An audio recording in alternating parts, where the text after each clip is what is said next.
This program contains strong language and adult themes. Viewer and listener discretion is advised.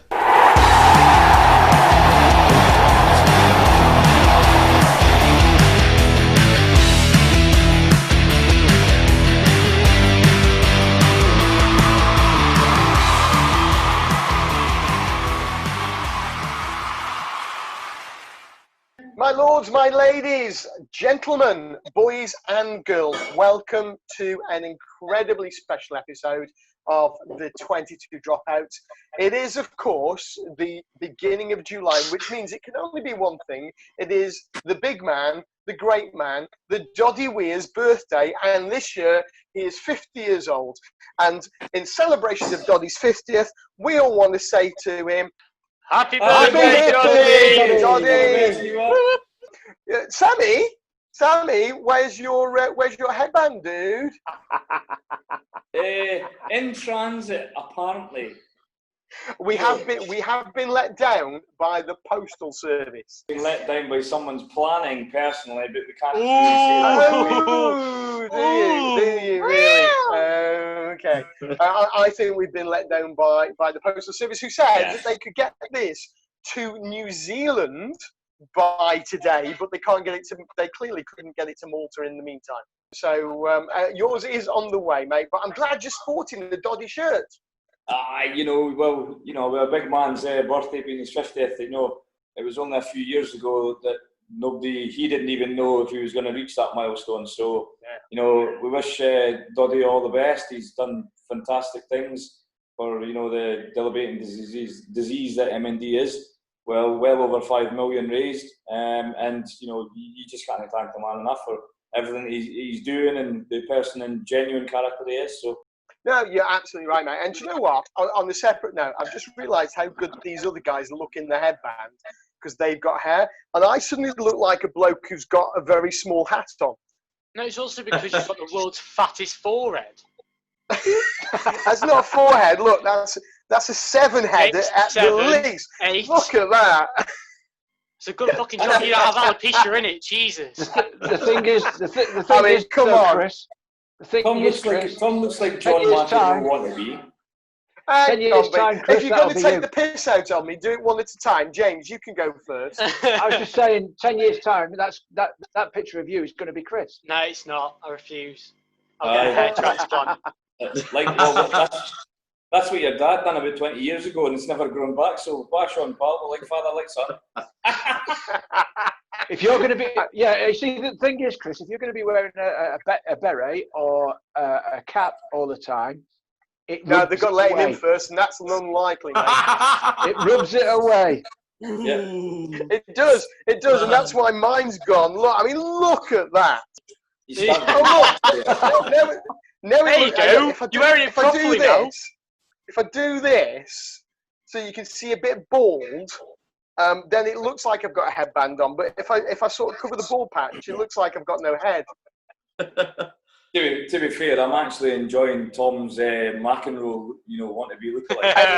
He is properly sporting the McEnroe. Yeah, he is. It's very tight on my head. Listen, I was going to say mine falls down. What the hell's going on with yours? You must have a massive head. If I put my thumbs underneath it, it's going to pop off. What size head have you got, lad? Just say Got so much knowledge in there, Mike. That's all it is. Yeah, all right then. Just say it. Do you use all that knowledge at Hartpury University, mate? I've got so much knowledge that I don't have to go to Hartpury University. Oh, okay. Ooh. If you currently go to Hartpury University, you can complain at tom.reed@btinternet.com. Except it's a polytechnic, not a uni. It's hard work looking that good, Tom, isn't it, mate? Just tell him it's hard work. It's hard to pull off. It is. So, Tom, because you've got all that knowledge in your head, I think you can give us this week's news first of all. This week's news. Someone hasn't read the chat, has he? No, I have. So obviously there's been a big announcement this week, or some sort of announcement from the RFU regarding obviously all the measures it's going to have to take post-COVID, post coming back out of this whole situation and the pandemic. And it's the inevitable, really, what I think all of us expected, similar to what they did after the World Cup. But these are lots of job losses, it seems, in the RFU. Reported up to 25% of the workforce being lost. Something that I'm surprised is only 25%, I think. I'm surprised it isn't more, personally. Chris, Hello. you're right. You didn't read the group chat because we said don't fucking go near that announcement today. But yeah, it's well. Look, we take the mickey and we've been a bit flippant, but it is a very, very worrying time for an awful lot of people who are contracted by the RFU, either part time on 0 hours or full time, because they have reported that in the short term they expect to lose £107 million because of this, and they do say it could take 4 to 5 years to recover. And because of that, they are looking at job cuts across the board in every single department, which is That includes really PGMOT members, doesn't it? including referees. I'll be honest with you, I do know a few people who've decided that health comes first. It's not worth the risk, and they're hanging up their flags. But we'll see. All we can do is see. It's going to be a very, very challenging time for an awful lot of our friends. An awful lot of people who have joined us on the show as well, and that we work with week in and week out. And everybody here, even if they are Scottish or they're Maltese, we can't make up their mind. I do wish you all the best, and we hope, and we've got our fingers crossed for you. And those of you who are very close to us, we've got our fingers crossed doubly for you as well, and we wish you all the best. And now that would be a great place to leave the show, but Tom's gone and started off with that bomb. What I was going to do, Tom, is talk about Manu Tuilagi. Oh. In short, I mean, you did just say news, so...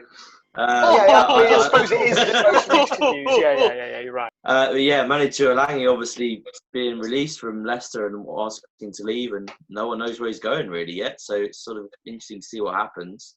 Well, rumour has it I'm that sure there'll be a big sharks are circling. James, over to you. You broke this story on our chat room several days ago. Yeah, several days ago. I may or may not, from my secret squirrel worm people who are in various places, have had a little inkling and telling that he was definitely talking to Sale and that he had been at Carrington. I also read an article this morning from Sale who said, absolutely not. In fact, their head coach went as far as to say to the journalist, you know me well enough that if it was true, I'd tell you. And if we were talking to him, I wouldn't lie to you. Yeah, but Dimes isn't going to say anything. He may not have spoken to Dimes yet.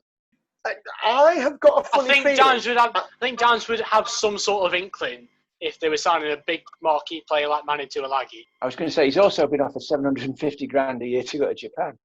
And France, don't forget Béziers. Yeah. I tell you, Bézier's the place to go now for the next couple of years. If you do anything in rugby or you want to do anything in rugby, go to Béziers. I think we should all go there and referee a tournament. Oh no, we're too busy all over the rest of the world, mate. What are you doing? Well, clearly nothing, because I don't have my tartan Doddie Weir fucking headband there. You could only come on one of our tours if you've got tartan headband. Hang on a minute, though. He's the only Scot, and he's the one that should have it. No, he has got a top that says Doddie on, so we'll let him off.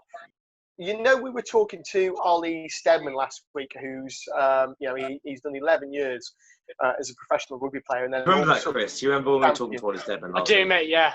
I do. It was a really enthralling chat, actually. I really enjoyed it. Yeah, shame you couldn't fucking be bothered to join, isn't it? I was working! That does make a change. In fact, I was busy. Did you see everybody else's face there when you said those two words? Because they all went, nah. I mean, Sam doesn't have a legitimate excuse. He was getting pissed. He says he doesn't drink on Mondays, but here we are. Oh, hold on. Time out. TMO. I never said anything about drinking on Monday. I said I was up in Gozo seeing my father because it's his birthday on the same day. And they moved up to Gozo, so I went up to go and see my dad and took my daughter up and all the rest of it as well.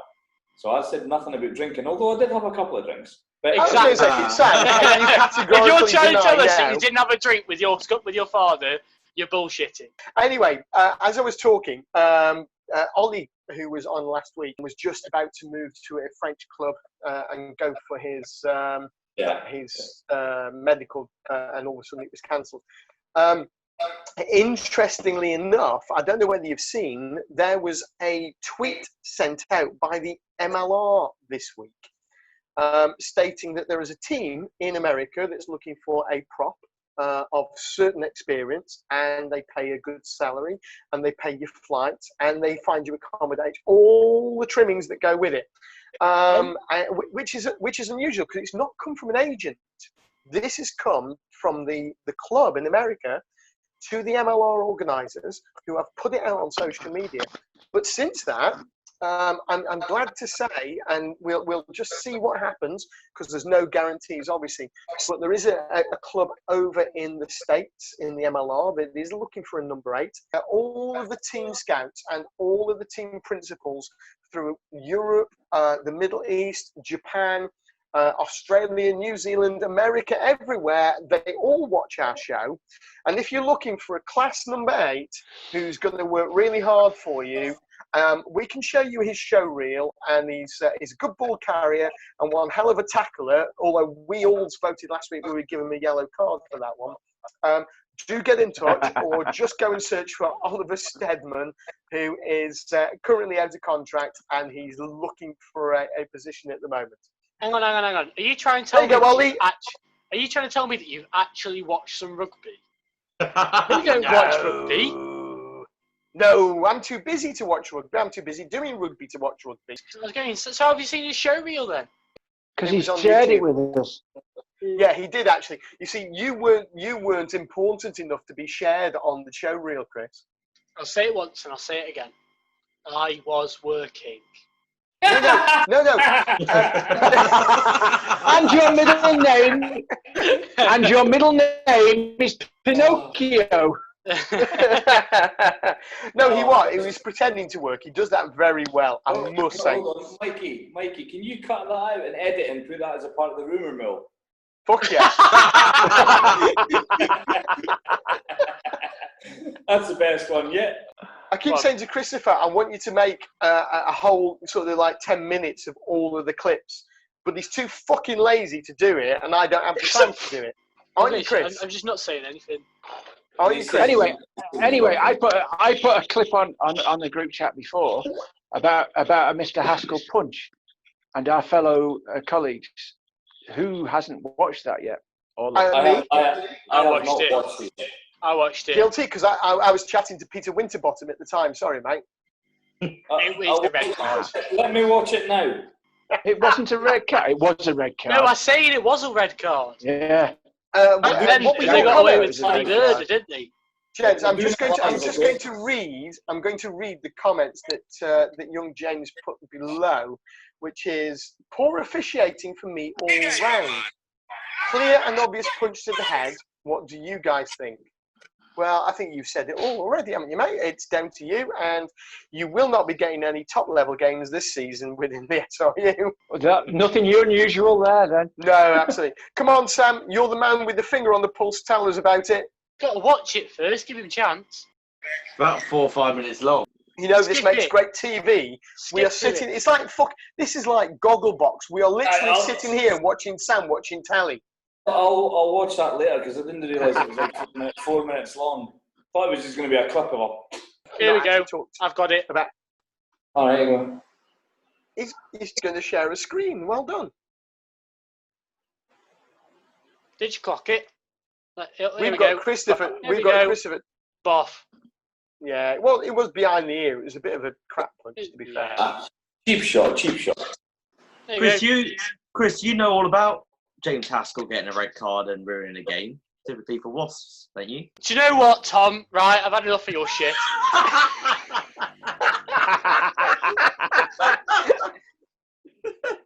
Well, don't just leave it there, boy. Come on, keep going with the insult. Say, you gonna let everyone know, mate, or? Quins versus Wasps, Champions Cup. Wasps are comfortably winning, and then James Haskell, in his infinite wisdom, decides that he's going to do a late shoulder charge to the head on Jamie Roberts. The ball has been gone for about 3 fucking seconds, and he just comes in, shoulder in his chin, red card. Wasps go on to lose the game to a last-minute try. If he's shoulder charged Jamie Roberts on the chin, I'm surprised he didn't break his shoulder. To be fair, Jamie Roberts is some size of a unit. Like he came out to Malta to watch an international because he's related to or friends with one of the guys that plays for the national team, the captain. And he came out like, and it was after the Lions tour. He's some unit. He's a big lad. Like. I think we've probably done the news to death now. So with that, we're going to take a short break, and we'll be back with you and our special guest tonight, celebrating Doddie Weir's 50th birthday right after this.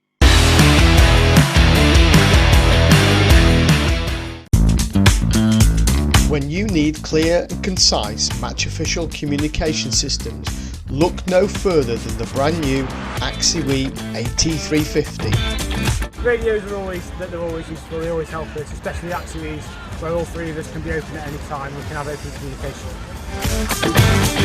Available now from refcomsglobal.net. Investing profits into match official development worldwide.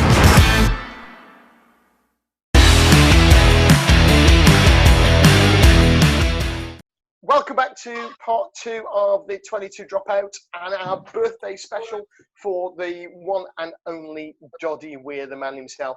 Now, joining us tonight, we have 2 absolute legends of the game who have a little bit of experience of Doddie, either on the right or the wrong side of him, but they also have some wonderful stories of their own.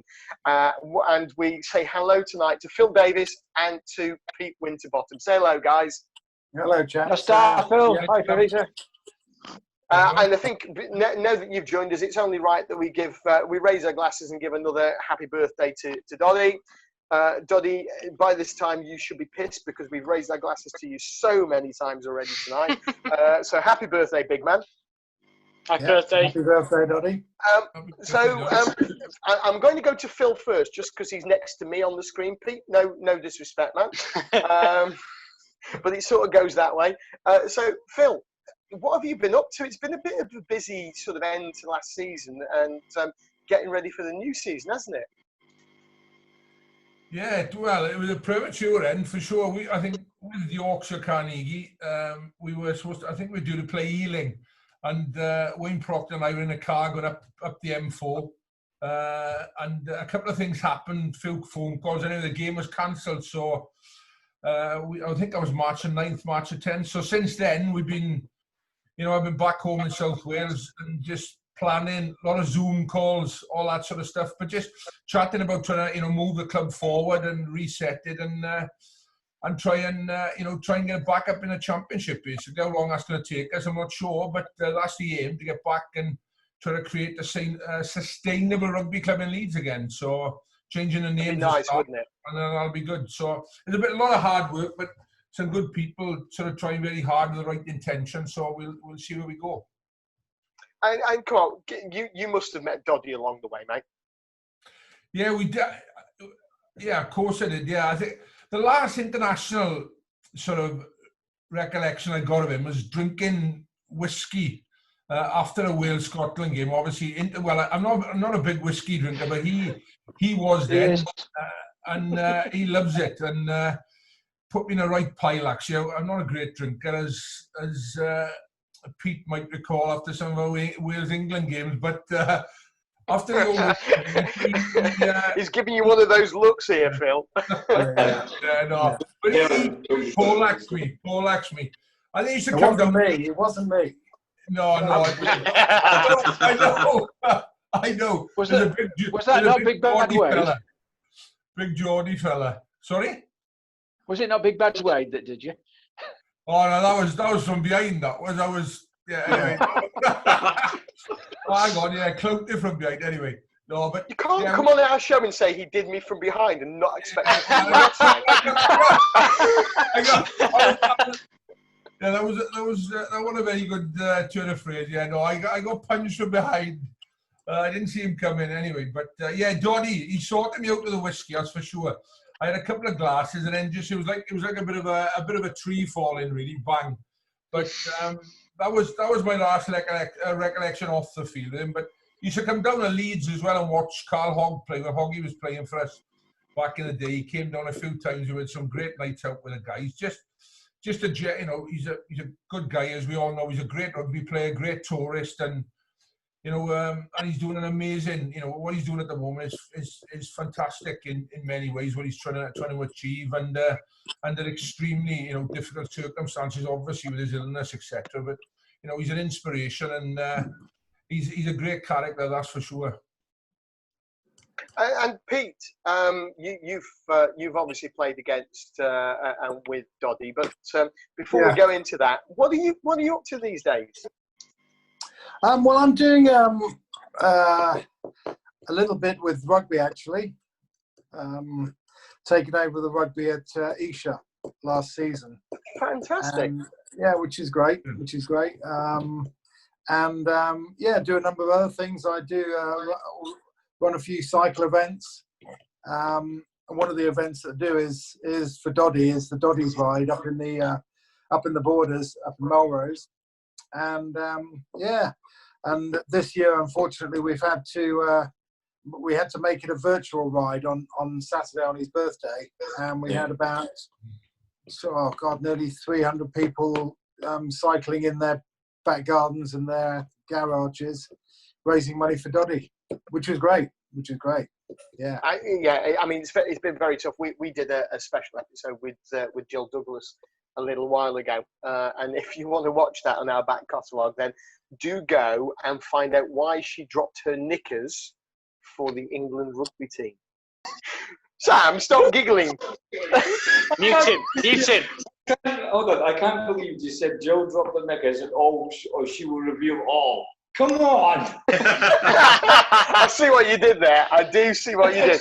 But actually, both are true. And if you want to know why, definitely go onto our YouTube channel and watch the Jill Douglas special. I'm not sure she shared that with many people before, so you heard it here first. Pete, what got you started with the Doddie Weir Foundation in the first place?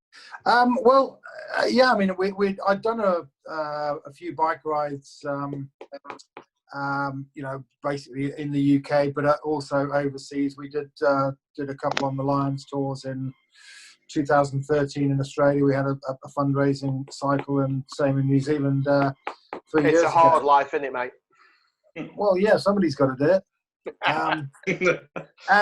You know, when Doddie was diagnosed with motor neurone disease, you know, I thought, well, you know, it's something we can get organised as a cycle event, and you know, we decided to do it up in the borders, and you know, we've had you know, 3 good events now, and it's hopefully sort of finding its place in the sort of sporting fundraising calendar in Scotland, and we can carry it on, yeah, because you know, it's yeah, I mean, what Doddie's done is just remarkable. I mean, the way he has handled the whole situation is just staggering, and he deserves all the help and support that anybody can give. And he does get so much support now. I mean, you know, we were just inundated with you know, sort of social media comments about Doddie and from all over the world.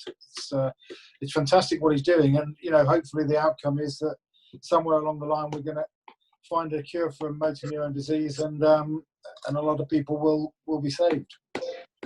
I do think Doddie has probably put all of us to shame in the way that he's taken this on, in the way that he has embraced what's happened, but he's not prepared to sit around. He wants to do something about it. He's not going to be beaten by it. I think we've all got a lesson to learn from him there. Yeah, well, I think we have. And I mean, the thing about him is he's always been a larger than life character.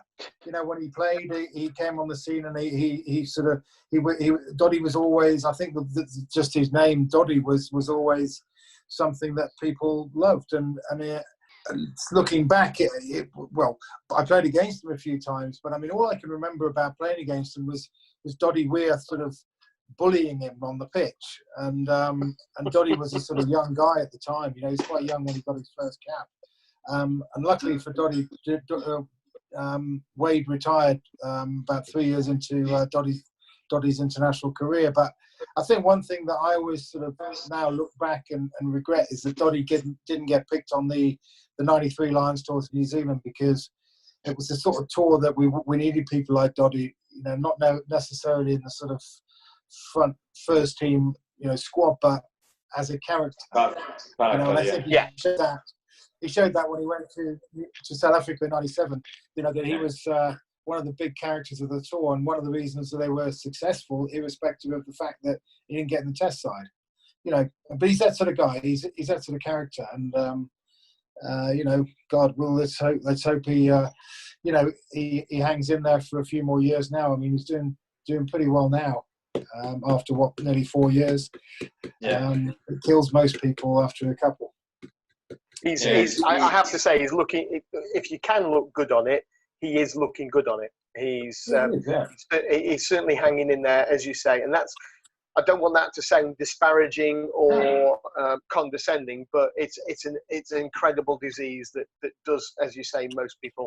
And Doddie's just one of those characters. He's not going to let this be taken. It's a genuine testament to Doddie's character that everybody that knows the man, related to him in rugby or friendship, that everybody's gathered around him and been able to do and raise the money that he's been able to raise because of the genuine character he is. And I mean, rightly so, in the '97 Lions, he was a massive part of the midweek classic, wasn't he? So, and that's what was needed in the '93 Lions too as well.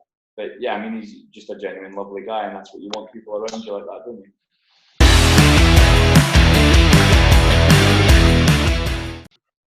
What's your funniest moment with Doddie? My funniest moment with Doddie, God, honestly, I don't know. I mean, you know, because I only played against him for a couple of seasons, but I don't really have a sort of a moment when I could say that's the funniest time with Doddie. I just, I think every time you meet Doddie and have a beer with him, it's funny. Phil, you may be able to help me out here. Yeah, I was. Good pass, by the way, Pete. That was almost like you used to do back in the day, man. Yeah. It was a hospital pass, that was. He came. This was off the field. He came down to Leeds, and Jill was up.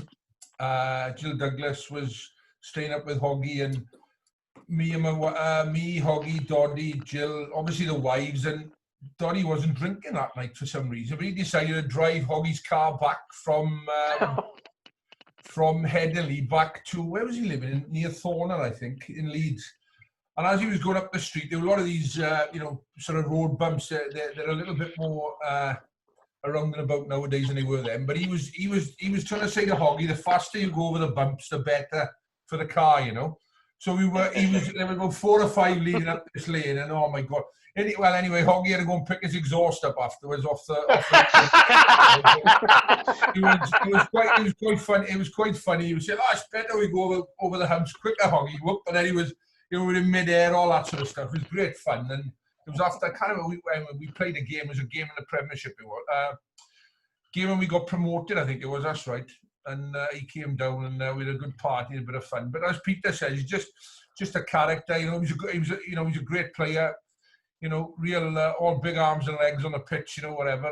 That's a big gangly guy, and yeah, but he's just funny. You know, that's what I remember of him. Nothing maybe in particular, other than that car ride with Hoggy, because Hoggy had to pick his exhaust off the road. But yeah, just a good all-round guy. You'd always get a bit of fun with him, and as we've all said, the way he's tackled this, motor neuron disease has been incredible. You know, it's just, as you say, it's this large in life character, and what he's done The way he's coping with it, amazing. What he's trying to do to help others, just incredible, amazing. And I know because, you know, Rob Burrows, the Leeds Rhinos scrum half, he's been diagnosed the same. And, you know, the support we gave Rob at the very beginning was just incredible because it was quite early on when we went back in the new year. And, he's just inspirational guys.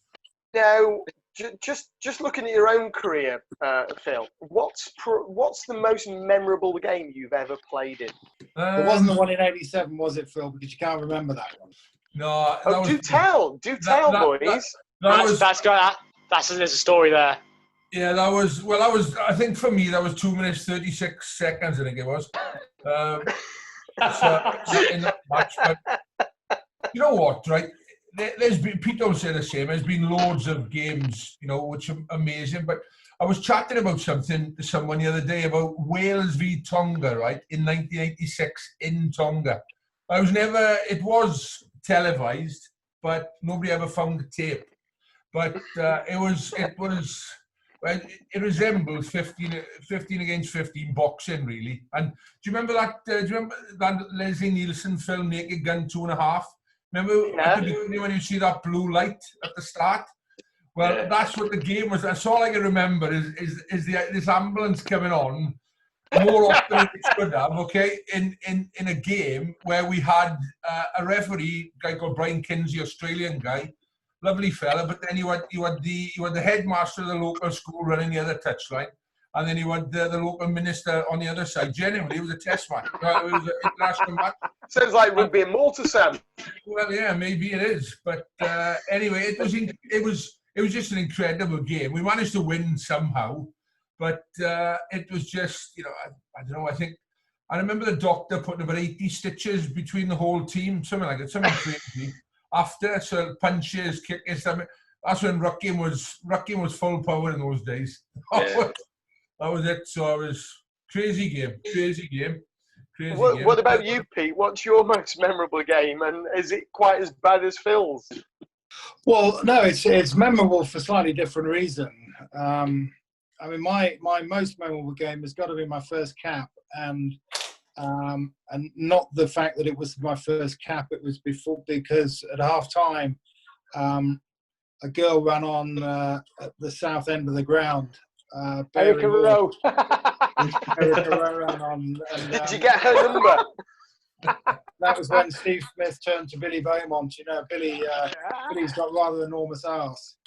And Billy was trying to get the guys to concentrate. He said, "Concentrate, lads, concentrate." And Smithy said, "We can't concentrate, Billy, because there's a bird over there with your arse on her chest."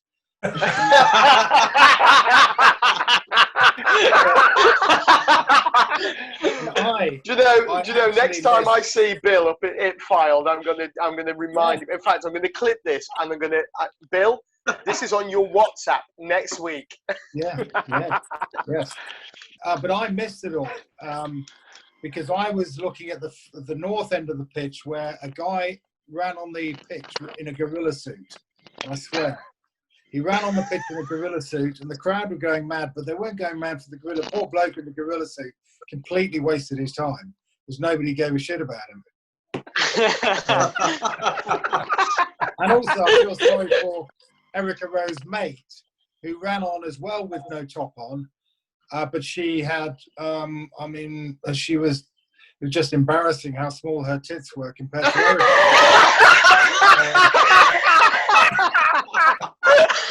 You heard it here first. You saw them here. Nobody knows her name, but everybody knows Erica's. It's all quite sad, really.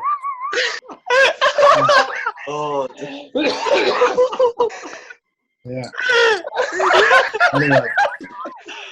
I'd love to go to a commercial break now, but it's not fucking time, so we've got to carry on. The great thing about it is, he's carried on. And this is how the game's changed, is that nowadays the cameras don't focus on that when everybody wants them to. But in those days, of course, they did. So everybody saw it, 60,000 people in the stadium, plus a couple of million on TV. They all saw it. Nobody had ever seen it nowadays.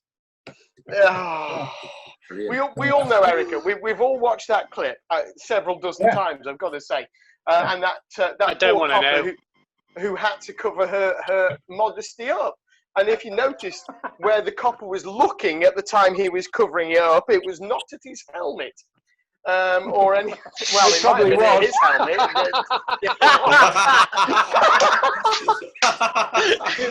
Moving on. Anywho, no, it's customary on this show that we always ask guys who come on to tell us about the best practical joke they've either been involved with or they have had done to them. So I'm going to come to Phil first because he looks a bit worried. Oh my God.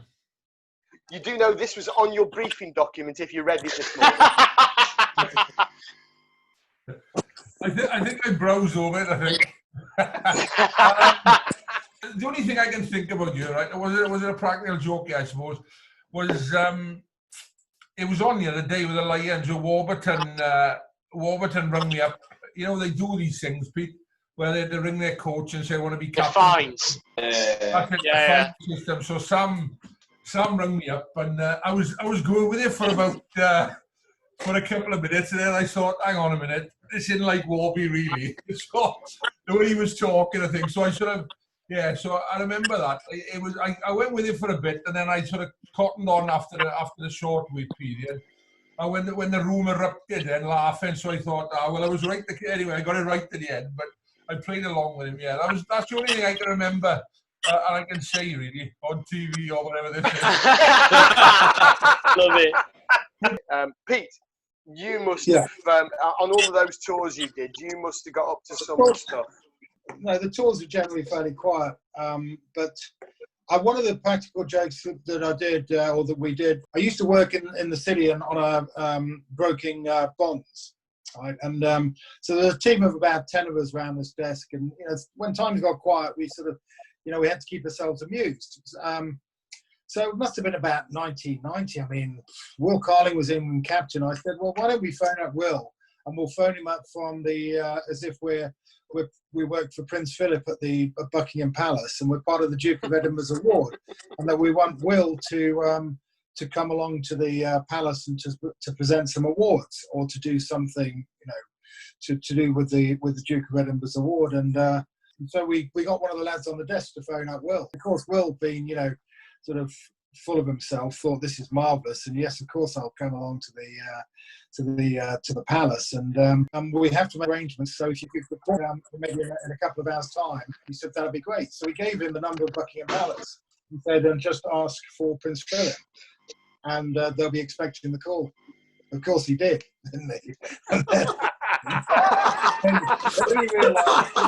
He never mentioned that. He came back like about an hour later, and he got on the phone, and then we got him on the speaker box on the desk. We all had sort of speakers through to our clients, and he was shouting.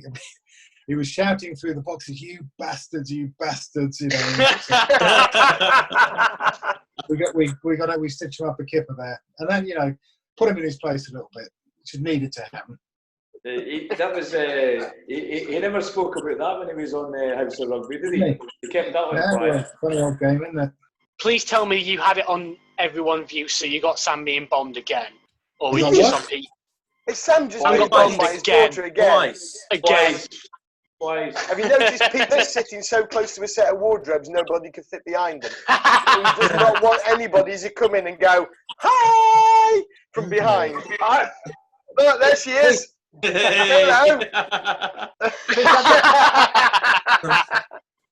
Never fails. See, we're such a professional show. Wish, man. You wish. Honestly. No, time out. Gents, I am so sorry. I have to put up with this crap every week, except last week when it was his birthday and he didn't turn up. I've got a question for you, Pete. Before we go anywhere, why have you got a feather sticking out of your cap like you're a squaw? I haven't. It's a Buddha. It's Pocahontas. No, There you go. No, we can't. No, we're not going down that road. It's your new name, mate. Go on, ask your question. Right, Pete, I've got a question for you. Are we talking about rugby pranks? Was Doddie with you when you and John Jeffries broke the Calcutta Cup? Well, no, I had nothing to do with it. Nothing to do with it. And actually, no, Doddie hadn't started playing then, had he? He got his first cap, I think, in '89, I think. But no, it was Dean Richards anyway. Dean Richards and John Jeffries, wasn't it? And they kicked the cup, got a cup down Princess Street. I mean, it was a classic. No, actually, during that game, I got carried off. Some lovely little sweaty hit me in the ribs, and I was carried off. So I was in all sorts of trouble. But yeah, no, it was, the funny thing about what happened after that was that Dean Richards got banned for like 2 games, and JJ got about 6 months. It was a classic. Yeah. Yeah. As Doddie would say, it was a case of mistaken identity. Yeah. Phil, seriously now, because we have to talk rugby at some point. Who was the best guy you played with when you played for Wales? Who's the guy you would lean on and rely on the most? Come on, Phil. You must think of someone. Yeah, I'll get you. Think of anybody. He's Welsh. Yeah, we lost. He's about. Pete, he was about to say you. I was. Bob Norster was pretty good early on. Early on in my career, when I was a young fella. We lost a lot of players in rugby league, which is unfortunate. Like people like Moriarty, Di Young, people like that. You know, I know Di came back and played for Wales after, but yeah, Bob was early on. He was a pretty good player. Pete's toured with him, I think. He was a good player. Bob. Terry Holmes was good. He was pretty awesome, but only played a couple of times with him. But yeah, Bob Norster really good. Ian Evans, good try scorer. Jonathan Davis, you could always rely on him to do something pretty magical, you know. But yeah, Bob was the first guy. I think he was good in the first, I think, 6 internationals I played, 6-7 games. What about you then, Pete? Who's the best? Who's your most reliable blindside that you would have played with? Without question. See, this is prepping, Phil. This is reading the shit we send you in the morning, mate. There's a bit going on. Speed awareness going on. Yeah. Now, how did your speed awareness course go? That was all right. It was good. I'm in late. Leave that there. I was coming up to Leeds at 12 o'clock at night, Pete. Yeah, it was quite enlightening anyway. Yeah. 4 hours won't get back. Anyway, Pete, bringing it back to rugby. No, Mike Teague. Yeah. Mike Teague. He was good. Yeah, now, Mike could have done Phil's speed awareness course today for him, couldn't he? Because Mike's retired, and that's what retired coppers normally do. He wasn't a policeman, Mike Teague, was he? No, he's a builder. Yeah. You fucking dickhead! Yeah, it's always good to do your homework, isn't it? Look at Wikipedia, man. Are you a referee? I've only got one eye though. That's why I know sometimes wear that Specsavers top that James has got on. Yeah. I like. Okay. Yeah. Was Skinner a policeman? Skinner, yeah. Was he a copper? He was a copper, wasn't he? No, he's not actually a copper, but he's a computer programmer, and he works for the Met Police. So he's not actually a copper, but he does work for them, yeah. But it's his, you know, I think it's his fault when the traffic lights don't work and stuff like that. I mean, we had a load of coppers for the team. I mean, Bayfield was a copper. I mean, Baif was on, he was what, 6'10", and he tells the story about when he was on toilet duty. Checking out the toilets for people doing what they shouldn't be doing down there. I mean, why would you have a copper who's 6'10" trying to hide in the toilet? I mean, Big Wade was 6'8", second row. Obviously, there was Paul Ackford, who was an inspector, who was fast tracked because he went to Cambridge University. So fast tracked to being an inspector. I mean, his first job that he ever did was lead a drugs raid in Clapham. and this is God's honest truth, they got the wrong house.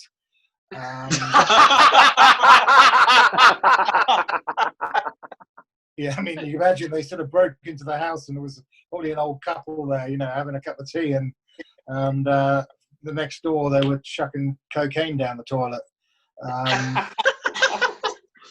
And of course Dean Richards. But yeah, I mean, there was one funny incident when I think we were playing Fiji, or no, I'll tell you what it was. It was when Ackford got nailed by Mendes in a game in about 1990, and Federico Mendes was a young sort of hooker at the time, and somebody had sort of stepped on his testicles or something. I think Probyn had stepped on him where he shouldn't be. Immediately just whacked Ackford from behind, and down he went like a sack of shit. And I think it was then Wade went over to him, and the commentator said, you know, look at Wade Dooley standing over Paul Ackford, obviously comforting him. And then what he was actually saying was, well, we can, you know, it's not hard to tell which copper sits behind a desk. And yeah. So, and with that, I think that's a great time that we should take another commercial break. And we're gonna take a quick wee break now. Make sure you recharge your glasses and join us for part 3 right after this.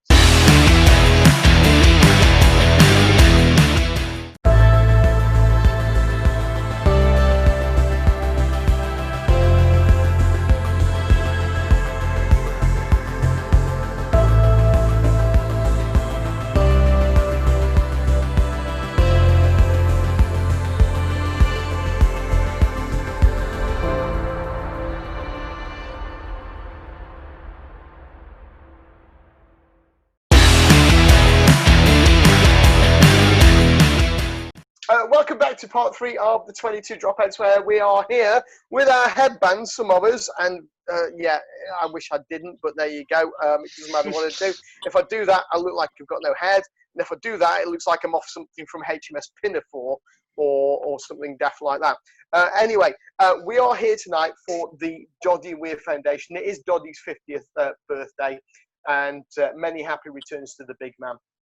Now, before the break, we were chatting to the great Pete Winterbottom and Phil Davis, and I was just embarrassing myself about who was and wasn't in the police force all the way back then, and Pete was correcting me as well.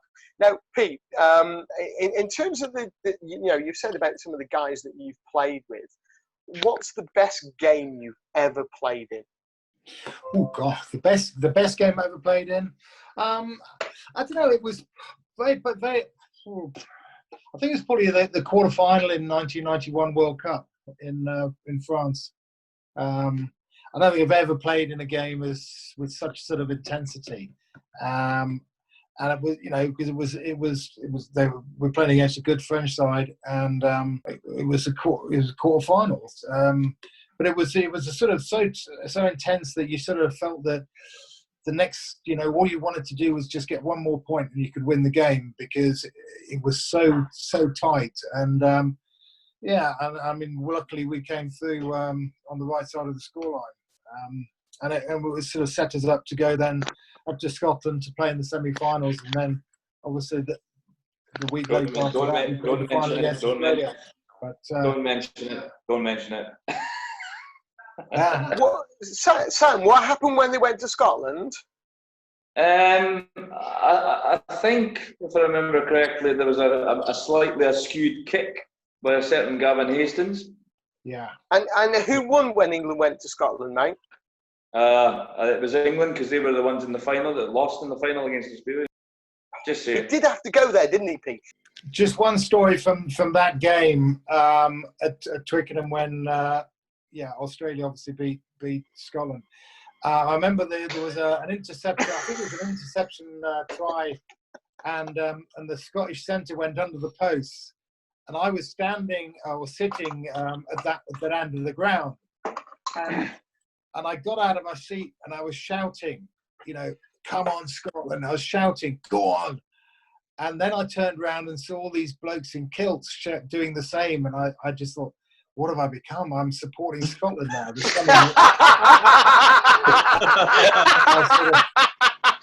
Now, guys, you may well have noticed. You may have noticed on our screens that poor old Phil, who has had to go off and pick his wife up, has been replaced by somebody else, but with slightly less hair.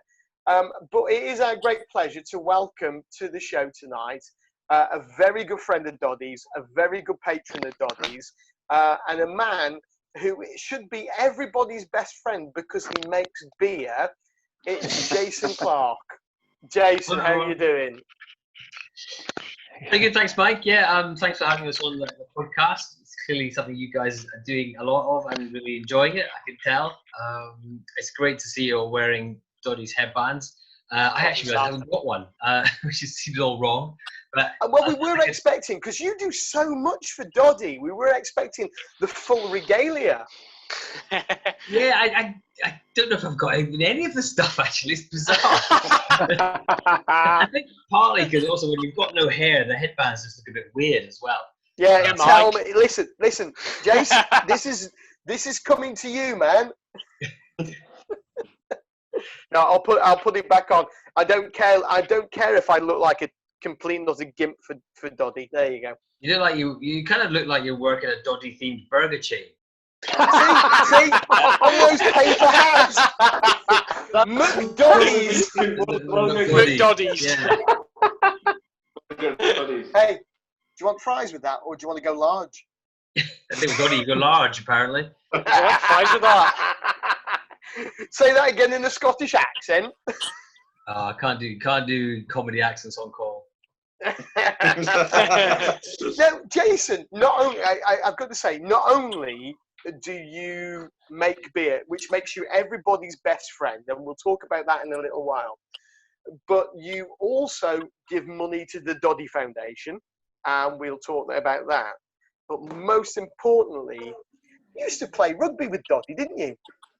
Yeah, Doddie and I were at school together at Stuart Melville College in Edinburgh. Doddie was a year below me, so he turned 50 the weekend, which makes me a little bit older than him by a year.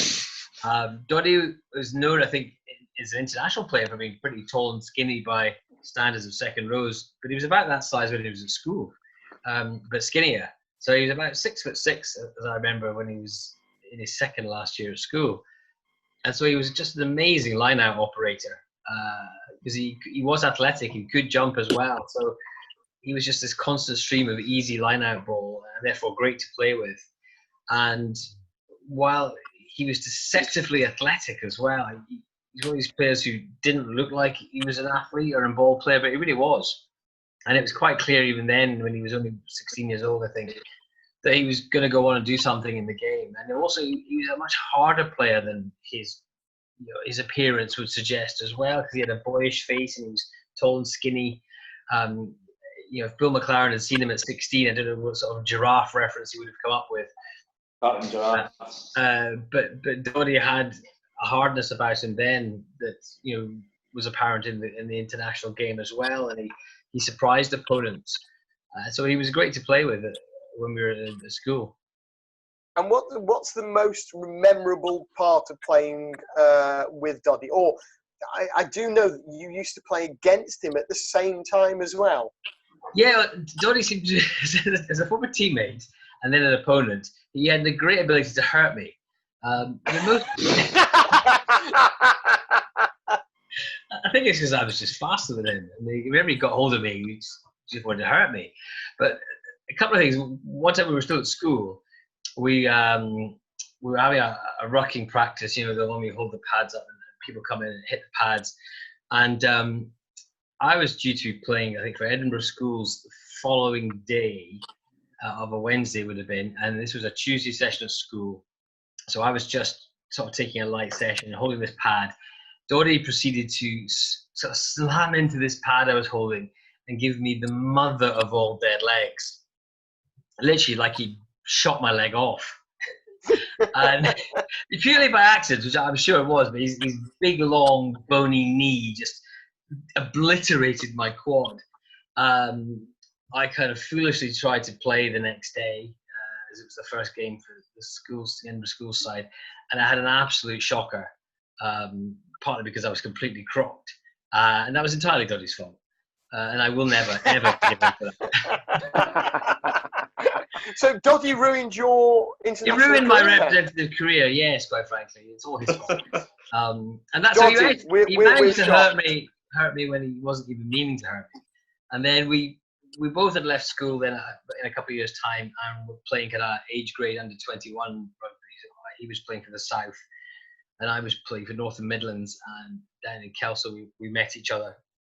And no surprise, I was playing fullback then, no surprise that I was singled out early doors, and I think about the first minute of the game, it was Graham Shield actually playing 10 for the South, put this huge high ball up, which I managed to take and then receive the entire South pack at the same time, which resulted in me at some point being at the bottom of this ruck with the ball somewhere near me, maybe, and Doddie basically all over me. The ref blew the whistle, the sort of forwards kind of broke away, and there was me lying on my back, and Doddie standing on me with like both feet just standing on me. But I was sort of asphyxiating. He then sort of peered down at me, and then realised it was me, and he sort of smiled, gingerly sort of stepped off me, grabbed me by the sort of jersey, hoiked me to my feet, and just went, "All right, Jace." As if it was just perfectly okay to just been trampling all over me.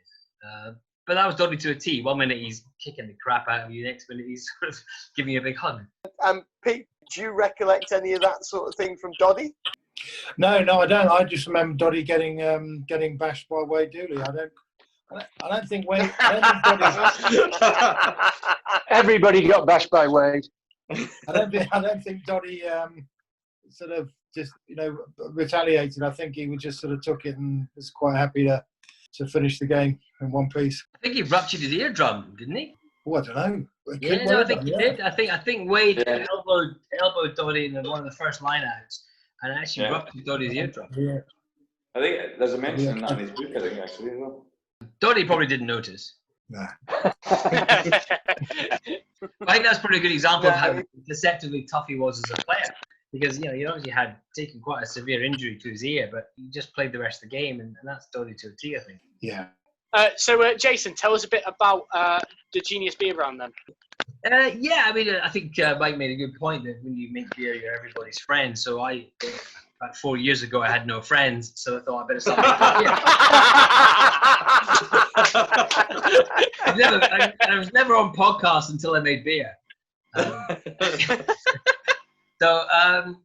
think about 4 or 5 years ago now, I was in a pub of a Wednesday afternoon, really fancied a beer, had a bit of work to do, thought, well, I just fancy a beer, but can't get pissed about the car, I need to do some work, and I just looked at the bar and thought, why can't I have a really tasty lager, which was my preference, that isn't sort of rocket fuel, isn't 5% kind of beers, which is sort of, Peronis and Stellas and the like then. I didn't fancy a no alcohol beer because I actually wanted some booze. That's why I wanted a beer. And I just thought there's something really missing here, something really obvious. Why isn't there something that's a bit more mid-strength, maybe around about 3%, that is still, really well made, genuinely tasty, and why is this not on offer? So that was just the seed of the whole thing. Was my own personal need, and I then started to look more into the market, and I really could see there was this huge gap. Allied to that was my own kind of hunch that all the healthier lifestyle trends we're seeing now in exercise and food, and people are wearing Fitbits and all this kind of stuff, that this would come to the alcohol industry, and that people's drinking habits would change and change to a healthier mindset. At that point, 5 years ago, the craft beer revolution was really huge, led by the Brewdog guys and things like that, and the beers were getting stronger and stronger and stronger. And I just thought that there's only so much runway left for that to go. How strong can an IPA be that people will still drink it? And I just felt there was another direction of travel that was going to come, and it was going to be going the other way. So that was really what the kernel began. I didn't know anything about making beer. I just knew a lot about drinking beer. But I got in touch plenty of us with around the table that can do that. I'm an expert consumer. I got in touch with an old university friend who was the only person I knew in the brewing industry, a guy called Charlie Craig, and he had worked at Fine Ales on Loch Lomond for about 9 years and had run the business. So I called him up and I said, Charlie, why can't I get this kind of beer? Why can't we get, say, like a 3%, premium or craft lager that isn't full of calories but genuinely tastes good? Is there some technical reason in brewing that we can't do this? And he said, well, no. In theory, you can do it, but it's just very difficult to do. There's certain ways you've got to get things. The margins of error are smaller. So I told him about my idea, this gap in the market I thought was there, and the fact that I thought the trends for what we now think of as healthier drinking was going to come. And so he went off to do some research on the technical side, on the brewing side, to speak to some more brewers. I did some more research on the market, on the brand side, and that sort of thing. And over a period of probably about 6 months, we both came to the conclusion there was a real opportunity here, that we could make this beer, that the market was ready for it and are going to be ready for it. And that's how we ended up going to business together and creating Genius Brewing. Brilliant. Just very quickly before we move on, Tom, lager is this thing that we drink up in the north. I know you've never really heard of it, because the pub that you work in serves one ale and one ale only. But yeah, lager is this. It's a bit fizzier than ale. It's got a few more bubbles in it. I just thought. Cheers for doing that, mate. Cheers. Anytime, buddy. And if Jason had managed to get to the post office on time on Saturday, Tom, you'd have had some to taste today. Would that have been your first ever sip of lager, mate? I was trying to get a video made. Lots of people toasting Doddie's birthday on Saturday. I know. But Jason has promised that he's going to send the samples to us. I will. Genius Craft Lager is a 3% lower calorie craft lager. It's brewed with really top quality ingredients, which allows it to taste genuinely great. But at 3%, it's meaningfully less alcohol than, say, a Peroni, which is or Stella. In fact, it's like 40% less. A lot of people get a bit mixed up with the maths. They think that a 4% beer is 1% stronger than a 3% beer. Of course, it's not. 25%.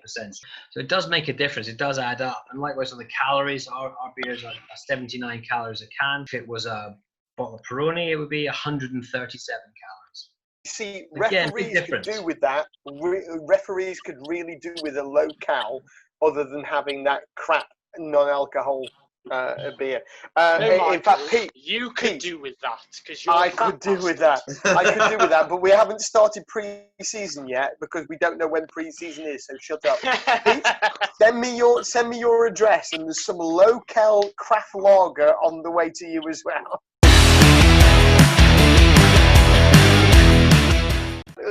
I mean, the beer is a great idea, but right since the beginning, you've been working with the Doddie Weir Foundation, and you've been giving them money. Yep. The timing of us launching the business and the beer kind of coincided with Doddie's diagnosis and him going on to launch the My Name Doddie Foundation. As a business, we always wanted to have a strong CSR kind of mission. We didn't want just to make a beer that tasted good. We wanted to do good as a business. And so our eyes were open for something to support.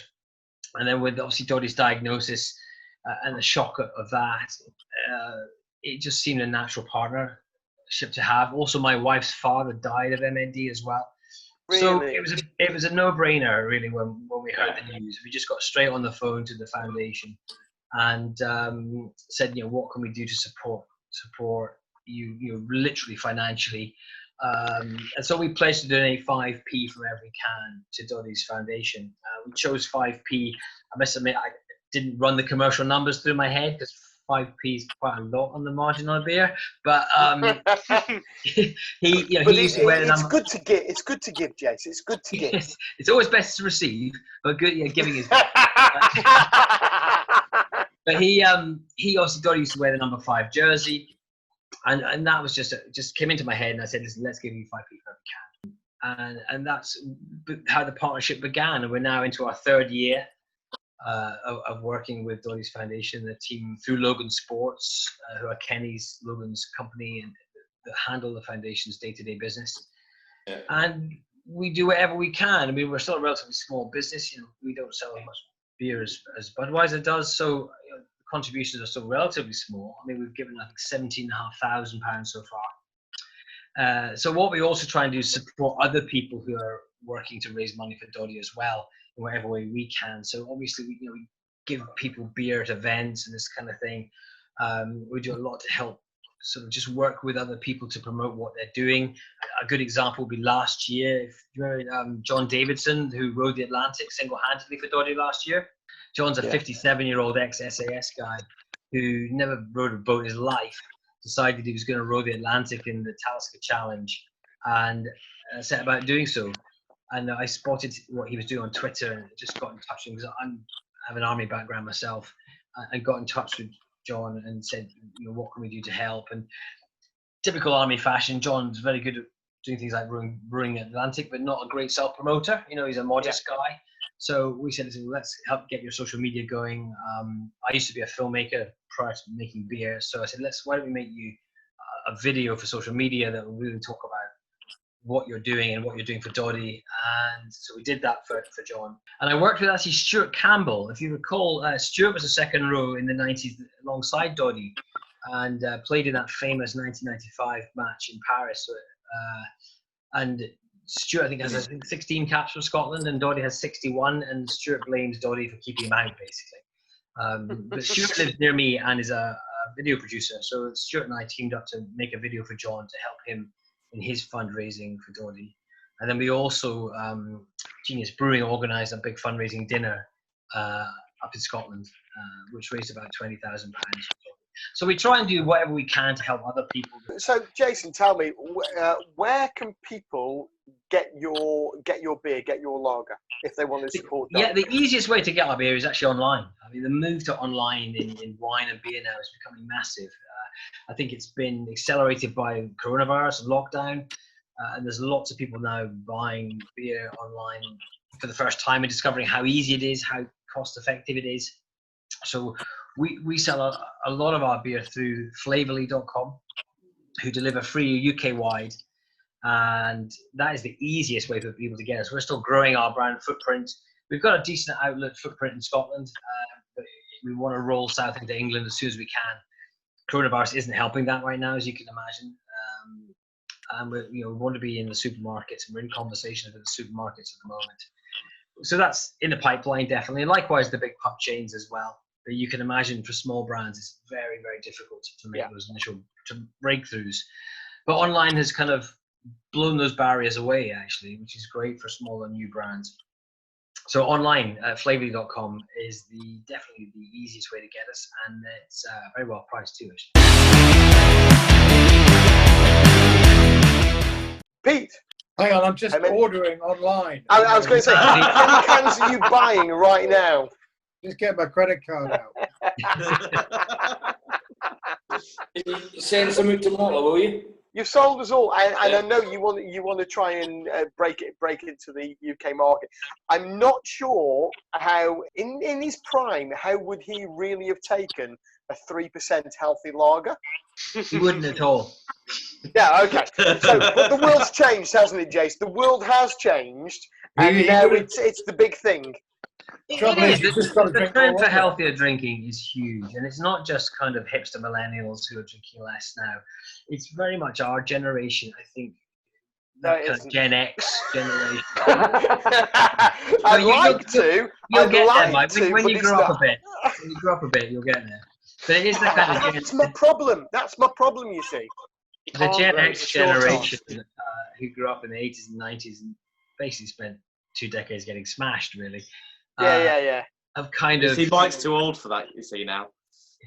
He's in the slightly older generation. Talking of older generation. Whoa. Talking of older generations, though, how do you reckon, Pete? How do you reckon that Jason Leonard and Mickey Skinner would be if you just presented it to him and didn't tell him it was low alcohol beer until the end of the night? Well, I don't know, but I mean, I guess they'd just have to drink a lot more, wouldn't they? So this is Jason's long-term plan. But less alcohol, they have to buy more. I think it would have taken Jason. It would have taken Jason Leonard a couple of days to get pissed.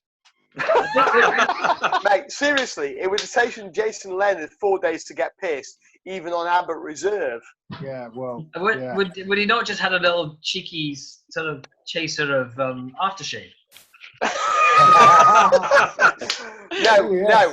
Here's the debate, gents. Was that be brute or high karate? Yeah, well. Old Spice. It was actually Drakkar Noir. Drakkar Noir. Crikey, that's taking me back to That's still the going. That's really old. Drakkar Noir. Even my dad's too young to wear that. Oh, I remember that. I remember Drakkar. No, he isn't, Michael. No, It actually, he is. sounds like And I do remember it. And I do remember going into my dad's bedroom and splashing on the brute or the high karate way back when. I'm afraid I'm with you guys that a bit of Harry is with a strange hat is all that you need. And would you like fries with that? It suits you actually. It doesn't. Don't tell him that because I wear it every week now. I'll do it for Doddie's birthday, but there is no way I'm going to wear this again. Put it on your LinkedIn profile picture. See how many days ask you for a job. Hey, Michael. Speaking of that, you still need to wear your father's present on the podcast. What the fuck did you buy me for Father's Day? Your lovely tight England singlet. No. For those people who call it a singlet, I must say, right, I'm going to take it says on the packaging it's a singlet. now. It's not a singlet, it's a fucking vest top, okay? Now, I have the other Canterbury singlet / vest top, the blue one. I've got an England one now because my children bought me one for Father's Day.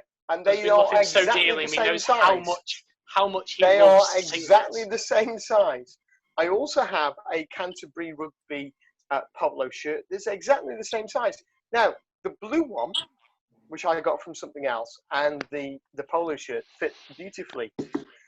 I can't breathe in far enough to wear the England one.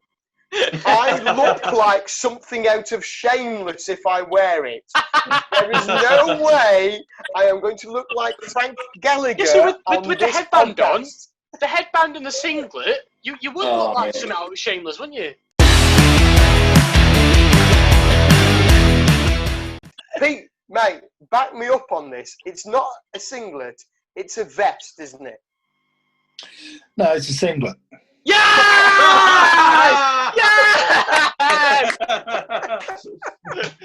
I used to like you, but I'm not sure I do anymore. And with 2.5 minutes left of our podcast, I'm not sure that I should include this, but I probably will because that was fucking funny. So listen, guys, we have had a wonderful time talking about Doddie's birthday. Doddie, you are an absolute legend. We love you to pieces, and we wish you the very, very best. And we hope that we can still talk about you and talk to you and raise money for you a long time in the future. From me, from the 22, from Jason, who remembers you stamping all over his chest, from Peter, who remembers bullying you, and from Phil, who's had to go and pick up his wife. It's good night from all of us, and we wish you a happy birthday. And in 12 months' time, Doddie, we really, really, truly hope that we will be here wishing you another happy birthday.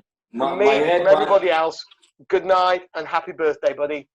Good night. Well, my headband arrived by then. Okay. G'day, Doddie, mate. Just want to wish you a massive 5-0. 50 years old, mate, massive achievement. Just want to say I want to wish you all the best for your big day on Saturday. Hope all goes well, mate. You're an inspiration to all of us. Again, happy birthday, mate. Wishing you all the best. Have a great day. Cheers.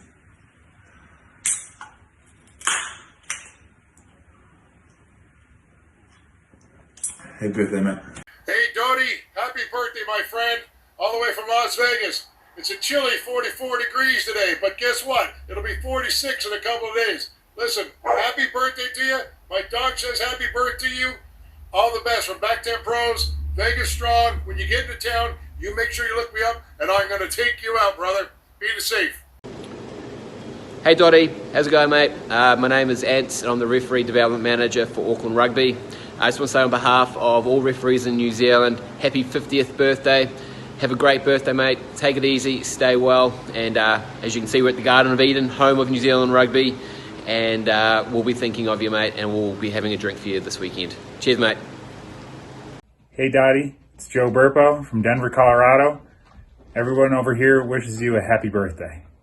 Hello, this is Lawrence from Kenya, and on behalf of Kenya Rugby and Kenya Rugby referees, I want to take this opportunity to convey my birthday message to the legendary Doddie Weir.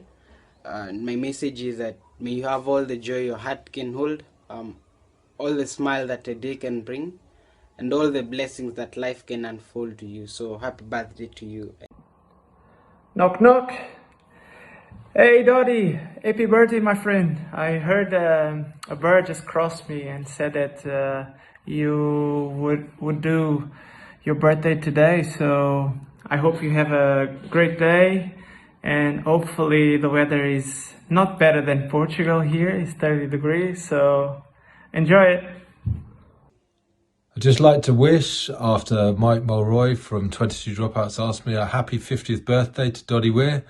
Let's hope we can all say a cheers to Doddie on his 50th, and also hopefully raise some fantastic funds towards him trying to find a cure from MND. And hopefully we'll see plenty more of Doddie in the years to come, and we can all try and help him make a massive difference in trying to find a cure. Thanks again and happy birthday, Doddie.